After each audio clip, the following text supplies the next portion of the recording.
he's a 7th degree black belt now. They call him a Grand Master. He was Master McGee when I went there, and then he went up into there. And you know what that Grand Master has to do with age? It just has to do with age, you know, because he's old now. He's like me. He can't move as fast, but he doesn't worry about it. And to be a Grand Master, you have to stop worrying about it. You don't worry about getting hit. You've been hit before. You don't worry about someone acting scary, because you don't really get scared anymore. Although I got to tell you, Mr. McGee, whew, he's a big guy. His arms are about the size of my legs, and I think, oh, if he ever connects with me, I'll be taking a nap. So now, the practice of meditation comes to America in the form of Zen. And they hear about Zen masters. Well, what does that mean? Well, technically it means that they've mastered the technique of doing meditation. That's all it means. It does not mean they're enlightened. It's the great hoax. It's the great illusion that if you run into, I've told them all year long, next time I get cards, I'm going to take Roshi off the card. I was given that title, certified with that title, and I'm going to stop using that title because everybody and their brother is a Roshi. And I think I'll just go with Thay. Just a nice generic master. Just means monk, you know, in another sense. Because I don't want people to have illusions. Now, Thich Nhat Hanh wrote a good little book. He's only written a couple of books. Did you know that? Those of you that are familiar with him, he's got over 100 books attributed to him. We have a whole shelf in our library that's all Nhat Hanh. He didn't write hardly any of them. He did what I'm doing right now. He talked, and he had devoted students, wrote down what he said, and then they all got together and they edited it into, and they're nice books, they read very well. But he's giving a talk. There was a book that was very popular in this country for years called Zen Mind, Beginner's Mind. And that master was up in San Francisco. He didn't write that book. He gave talks. And two of his students, two ladies, copied down everything he said. And then he had a book. They brought the book to him and they said, what do you think of this? And he looked at it and he said, that's pretty good. Who wrote it? They said, you did. He said, no, I didn't. Because they went in and they cleaned it up. My master, Thích Thiên, he has a book that I recommend to all of you. Zen. We used to have some in the library down here where we eat lunch that you could buy for cost, what it said right on the book. We don't make any money off of that stuff, unless somebody donates it, and then the money goes into the temple bank account. It was called Zen Mind, not Zen Mind, Beginner's Mind, but Zen Philosophy, Zen Practice. That was a series of talks he gave on Tuesday night at the International Buddhist Meditation Center in Los Angeles. He didn't write one word in there. He gave talks. Now, it's not that he didn't have an influence. Katie Mann was a volunteer secretary for him. She transcribed all of those talks that she recorded. She went back to Master Tianan and said, what do you think? And he says, I think we ought to put a type of meditation with every chapter in the book. Because he did that in his class. I went to his class. And he would say at the end of his class, what do you want me to talk about next week? And so, talk about karma. Talk about coexist and arising.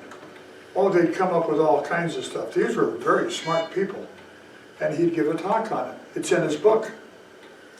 It's probably one of the best basic books on Buddhism, and it talks a little bit about meditation, but he's talking about Buddhism in there. He was my Vietnamese master. Now, was he enlightened? I think he was. Because when I looked at him, I saw this person that was not afraid, that was soft, that accepted everyone. How about the Buddha? Did the Buddha accept everyone, or was he a Marine? Anybody ever heard of Devadatta? Devadatta was his cousin. The first thing that Devadatta did that probably would make me pretty uncomfortable is he hired an assassin to kill the Buddha. And Buddha grew up with this guy. He was a prince, just like the Buddha was. And he hired Angulimala, who was an assassin that killed people and then cut off a finger bone and made a set of beads that went around. Angulimala means finger beads. And he hired him to kill the Buddha because he was jealous. He was jealous his whole life of the Buddha. And the Buddha met him in the forest. And he was a typical Indian assassin. He carried a knife and he stabbed people to death. And the Buddha smiled at him. And by the time they were done, Angulimala became a monk. The Buddha walked out into the road in a village because there were elephants going crazy. Now, people say, well, why would an elephant go crazy? Well, you know, there's things that they could eat that would cause them to go crazy. And they were knocking down the houses of the people that lived in the village. And the Buddha went out and told the elephants to be quiet, that everything was all right. And they did. The Buddha went out. There were, in those days, a typical kingdom was the size of Victorville would be big. Lucerne Valley would be more common. They were not big. They were like the Greek city-states. They were little tiny kingdoms. And the number one thing was they were all farmers.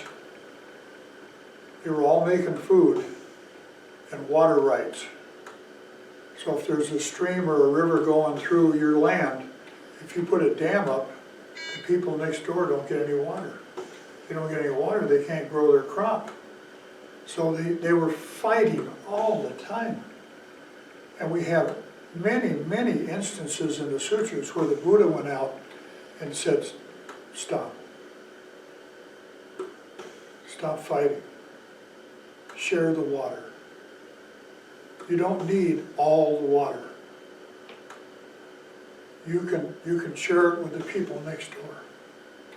And then everybody will be happy. And when he was around, it worked. The Buddha allowed Devadatta to stay in the Sangha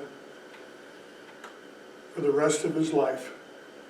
And the Buddha went to him, you know, ladies, you remember woman's lib? I'm so glad it's toned down a little bit. I really didn't like being hated all the time. You know, if I opened a door for somebody or did this and that. I'm glad we're back to more kind of a normal thing, you know, that we're all equal. I like equal. I didn't like the part where I was responsible for every bad thing that ever happened in somebody's life. Well, 2,600 years ago, what do you think in India? How do you think women were treated? Do you know today, out in the bush, out in the farmland in India, if a man has a wife that he's unhappy with, his parents will come in and throw kerosene on her and set her afire? Still. This is still going on. Not in the cities. There's laws against it, but out in the villages where nobody's watching, it still happens. And the Buddha's mother came to the Buddha because who do you think were his disciples? You think it was women? No, it was men. Men controlled everything, right? At least that's the way it looked.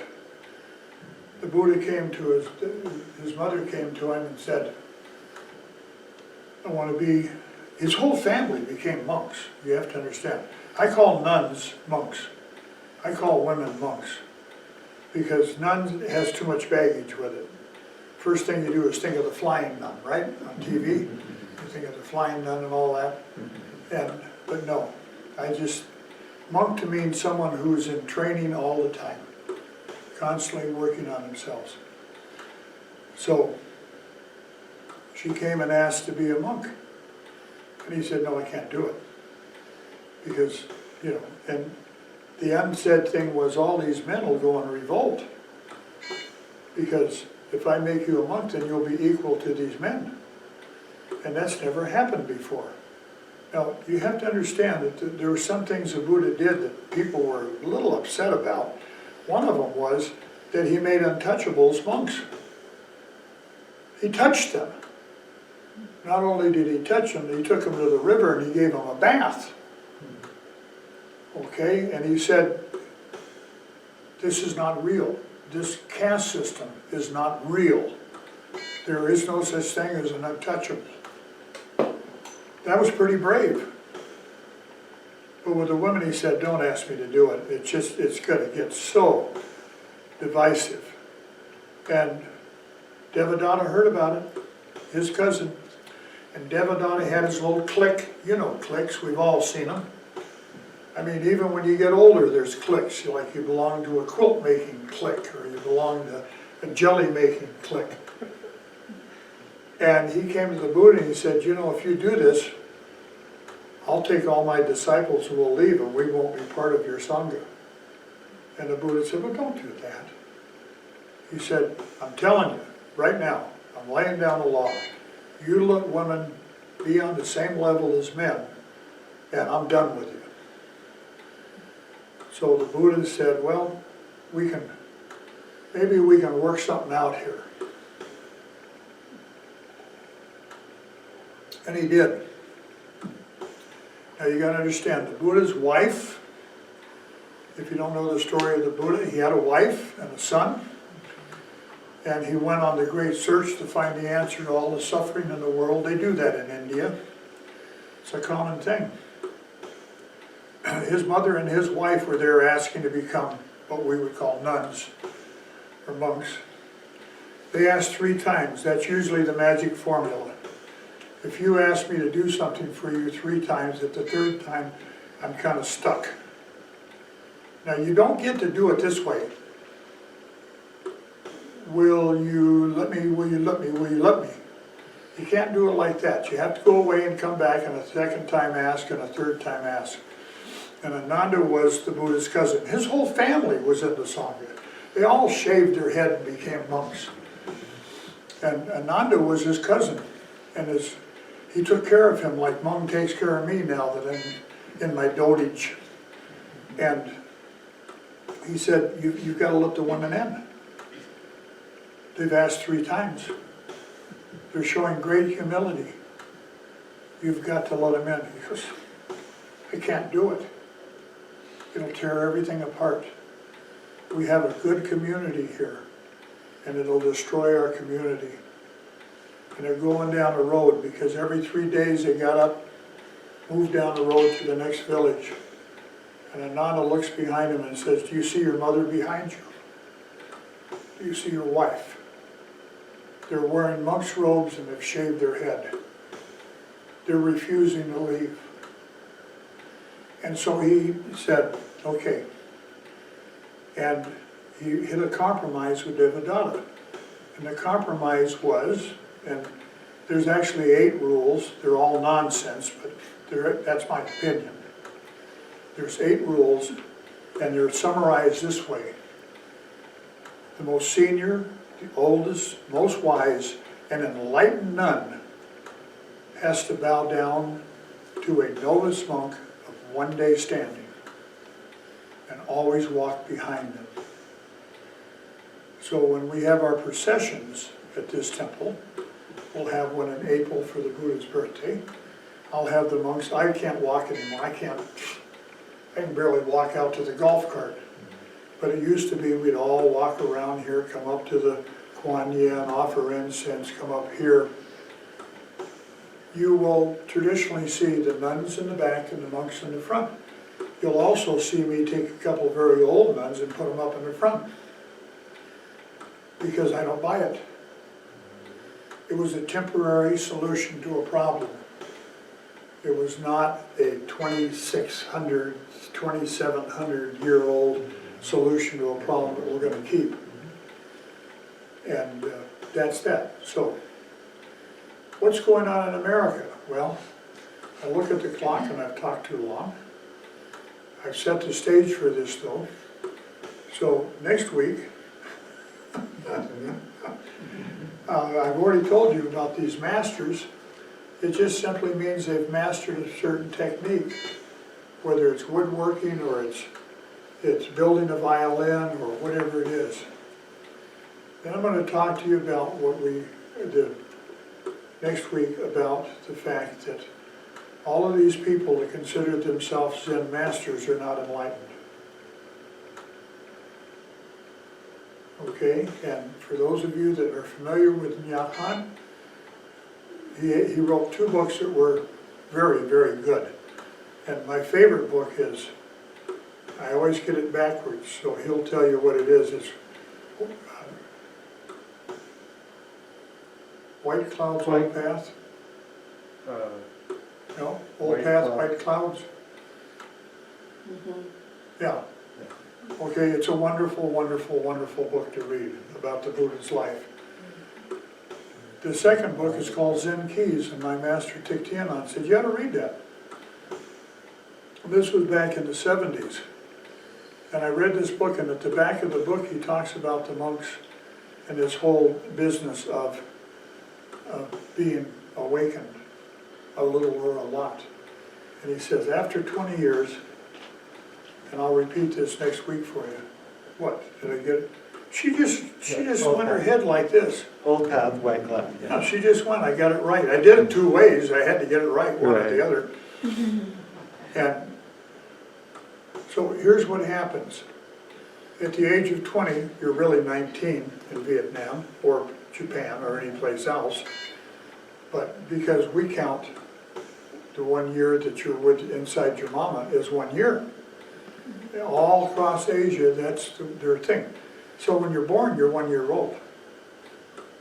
So the rule is you have to be 20 to become a fully ordained monk. But usually you're 19 in Asia, okay? And then 20 years after that, 10 years after that, you can actually take a disciple and train them. 5 years, let me give it to you real quick. 5 years after full ordination, you're considered trained enough to give talks like I'm giving, except probably a lot better than I'm giving. You know, I can get to the, it takes me 4 hours to get to the point, and a good speaker, you know, got it all written down. And so, after 5 years, yeah, and you can travel around. Yeah, the first 5 years you have to stay with your teacher. He teaches you all that other stuff, like how to do ceremonies, how to bury people, how to bless babies, how to cook, how to clean. Oh, you thought you already knew how to clean? No, now we go to stage 2 cleaning. And you learn how to do all that stuff. And now, unless there's a problem, the master says, well, you can go if you want. You can go study with another teacher. You can go start a temple if you want. You can do whatever you want to do. And some do and some don't. After 10 years, you can be responsible for training a monk. Now, you don't usually have hundreds of monks. You might have 1 or 2 people that you're training. What are you teaching them? What are you teaching the novice? How to know nothing. That's pretty easy, isn't it? Yeah, just teach them how to know nothing. After 20 years, according to Nyan and Zen Keys, you go back to your teacher and you say, hi, I thought I would visit you and tell you what I've been doing. And the teacher will examine you. And if the teacher feels that you've had an insight, I don't want you to misconstrue this. You haven't had, you know, big, huge fireworks and all this other stuff going on, but you've actually seen into your true nature, which is all enlightenment is. If I know who I am, I know who you are. That sounds a little strange, but it's true. Because there isn't anything about you that isn't about me. Every bad thing that you're capable of, I'm capable of too. Every good thing that you're capable of, I'm capable of too. When people do horrible things, I look to myself to try to understand what they're doing. I don't go get a book on them. I just say, how could that happen? How could I do that?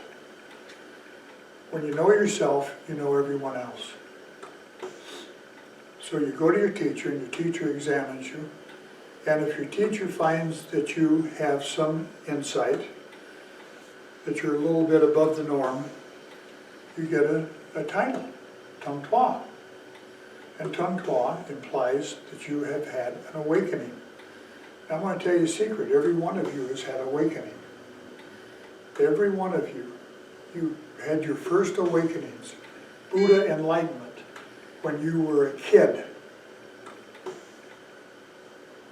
Did you ever lay on your belly on the grass, looking at what was going on, and all of a sudden time stood still, and you were overwhelmed by the beauty of the world?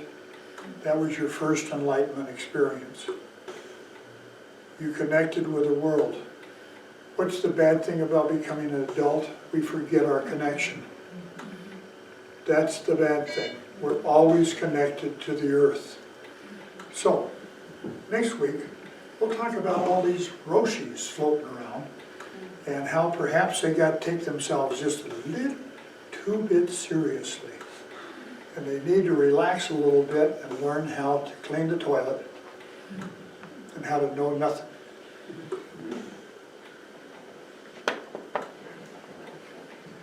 I talk forever. I gotta ring the bell.